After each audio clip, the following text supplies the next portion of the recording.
On commence tout de suite ce Lex Inside. On va parler des risques liés à l'intelligence artificielle dans les pratiques RH avec mon invité Émilie Meridjen, avocat associé chez Secri Valentin Zerouk. Émilie, bonjour. Bonjour Arnaud. Alors, l'intelligence artificielle s'impose dans les ressources humaines, mais son usage soulève de sérieuses questions. Biais algorithmiques, décisions automatisées, atteinte aux droits des salariés. Quels sont les risques concrets et comment les prévenir? On va voir tout ça ensemble. On va commencer d'abord par poser les bases. Quels sont les principaux risques juridiques pour les entreprises qui utilisent l'IA dans leurs pratiques RH? Alors principalement, ils sont de trois ordres. On a d'abord des risques de sanctions financières si les dispositifs d'IA ne sont pas conformes à l'IA Act, qui est le nouveau règlement européen qui régit l'intelligence artificielle dans les entreprises.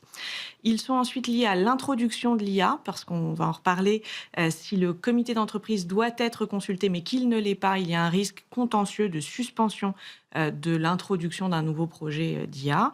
Et puis, il y a sans doute en germe des risques prud'homaux qu'on ne voit pas encore vraiment apparaître, mais liés aux pratiques RH, aux contrats, à la rémunération variable des salariés qui pourraient avoir des réclamations à porter devant les prud'hommes. Alors, on voit qu'il y a plusieurs types de risques. Face à ces risques, comment les entreprises doivent se préparer? Alors déjà, mon premier conseil, c'est de considérer l'IA comme un sujet RH. Aujourd'hui, c'est essentiellement considéré comme un sujet tech, un sujet de compétitivité par rapport aux concurrents, mais pas tellement comme un sujet RH. Donc l'entrée dans le champ de la direction des ressources humaines est essentielle. À partir de là, moi, je recommande de procéder en 3 temps. D'abord, de cartographier tous les endroits dans la relation de travail où l'IA peut avoir un impact sur le contrat, sur la relation de travail avec les salariés. Dans un second temps, de mettre en place des dispositifs RH et juridiques qui viennent encadrer ces aménagements, ces évolutions. Et puis, et sans doute surtout, dans un troisième temps, de communiquer. Il faut évidemment former les salariés, mais il faut aussi faire preuve de pédagogie, les accompagner dans le changement, car tout changement suscite de la réserve de la part des salariés. Bien sûr. Communiquer, ça veut dire de manière large à l'ensemble des salariés, d'avoir une communication officielle qui explique comment on utilise l'IA, c'est Oui, ça? bien sûr, le rôle du CSE est important à ce niveau-là, mais aussi la communication au sein des équipes, la communication au sein de la direction, avoir véritablement une prise de position par rapport à ça et pas faire seulement comme la plupart des entreprises aujourd'hui, c'est-à-dire ça fait partie de notre quotidien, mais personne n'en parle véritablement. Voilà. Alors, l'un des leviers, justement, c'est la charte éthique sur l'IA. Est-ce que c'est important d'avoir une charte éthique sur l'IA? Alors pour moi, c'est essentiel pour plusieurs raisons. C'est essentiel parce que c'est un dispositif, ce sont des dispositifs qui sont nouveaux, qui sont facteurs de risques, certains visibles, mais d'autres moins. Ça soulève des questions également d'ordre éthique, comme vous le disiez. Et donc, poser les règles du jeu est à mon sens un engagement important de la part des entreprises en termes de communication interne mais aussi externe.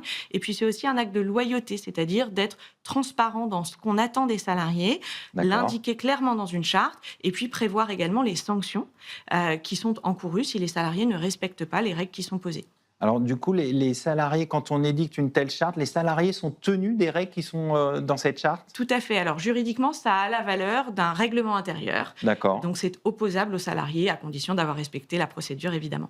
Alors, l'IA, avec les risques qu'on a évoqués, ça peut être source de contentieux. Concrètement, aujourd'hui, est-ce qu'il y a déjà des contentieux et quel type de contentieux, s'il n'y en a pas, on peut imaginer? Alors, on a vu très récemment 2 décisions qui ont porté sur la suspension de l'introduction de projets d'intelligence artificielle dans des entreprises du D'accord. fait de l'absence de consultation du CSE.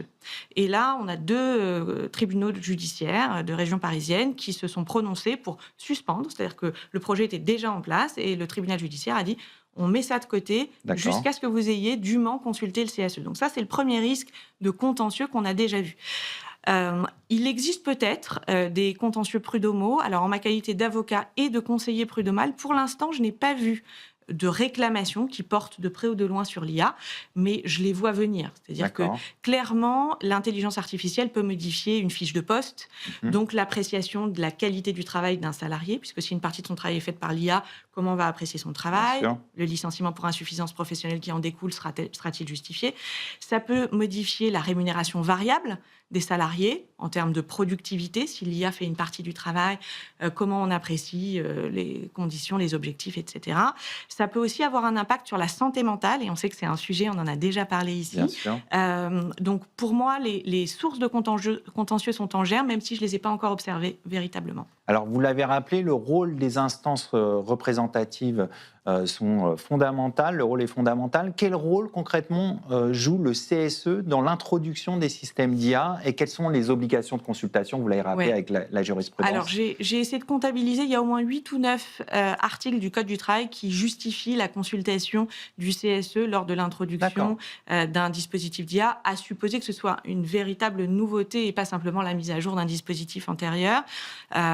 Donc, il est à peu près clair qu'un dispositif d'IA majeur doit être soumis à la consultation. La consultation, c'est véritablement un partage d'informations en toute transparence, avec des délais à respecter pour que le comité d'entreprise, je l'appelle encore comme ça, puisse se faire une idée Bien et sûr. poser des questions, et il doit rendre un avis qui peut être négatif, ça n'empêche pas la mise en place du projet, mais en tout cas, l'avis doit être préalable au déploiement de l'outil.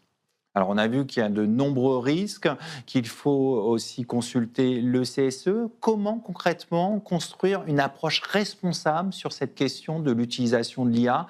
Comment concrètement encadrer l'usage de ces systèmes, hein, où on a parlé de la charte, mais est-ce qu'il y a d'autres bonnes pratiques à avoir en tête? Alors, il y a d'autres bonnes pratiques et s'inspirer notamment de réflexions qui ont eu lieu à des niveaux sectoriels. Je pense au secteur bancaire européen. Syntec, qui a fait un manifeste extrêmement intéressant sur l'utilisation éthique justement de l'IA. C'est-à-dire, à mon sens, ne pas rester le nez dans le guidon et se poser la question de manière très procédurale de qu'est-ce qu'on doit faire au pied de la lettre, mais prendre un peu de hauteur par rapport à ces innovations qui vont venir bouleverser plus largement les équilibres au travail et voir quelles sont les conséquences qu'on doit en tirer de manière responsable en tant qu'employeur. Ça me paraît être de bons conseils. Alors, vous l'avez dit, la formation, c'est indispensable. Ça veut dire qu'il faut créer des ateliers régulièrement aussi, parce qu'on sait que c'est une technologie qui bouge sans arrêt. Donc, il faut aussi mettre à jour les formations. Oui, complètement. Et alors ça, c'est ma casquette avocat, hein. Juridiquement, l'employeur a une obligation d'adaptation des salariés à leur emploi. Donc, dès lors que les méthodes de travail évoluent, l'employeur doit adapter les salariés à ces évolutions. Il n'est pas question de laisser sur le carreau des personnes qui seraient pas familières, pas à l'aise avec l'IA. On doit les accompagner, donc effectivement faire évoluer nos pratiques de formation, mettre en place des webinars, des accompagnements sur mesure pour embarquer tout le monde et donner une égalité de chance à l'ensemble des collaborateurs de monter cette marche de l'intelligence artificielle. Pour conclure, véritablement, quelles sont les sanctions qu'encourent les employeurs qui, je dirais, seraient négligents par rapport à l'intelligence artificielle? Alors, la sanction dont j'ai déjà parlé, c'est la suspension de ce projet, c'est-à-dire ne pas être en capacité de le déployer tant qu'on n'aura pas satisfait à nos obligations de consultation. Après, pour le reste, ce sont des sanctions qui sont plus conjoncturelles en fonction de l'impact que ça a sur le contrat de travail. Je reprends cet exemple du licenciement pour insuffisance professionnelle. Si on reproche à un collaborateur, par exemple, de mal avoir utilisé l'intelligence artificielle alors même qu'il n'a pas été formé, le risque, ce sera que le licenciement sera sans cause réelle ni sérieuse, pour défaut d'adaptation du salarié à l'emploi, par exemple. Donc attention, on encourage donc les employeurs à se saisir de cette question. On va conclure là-dessus. Merci Émilie Merijen. Je rappelle que vous êtes associée au sein de Secri Valentin Zérouk. Tout de suite, l'émission continue. On va parler de fraude fiscale et de droit pénal.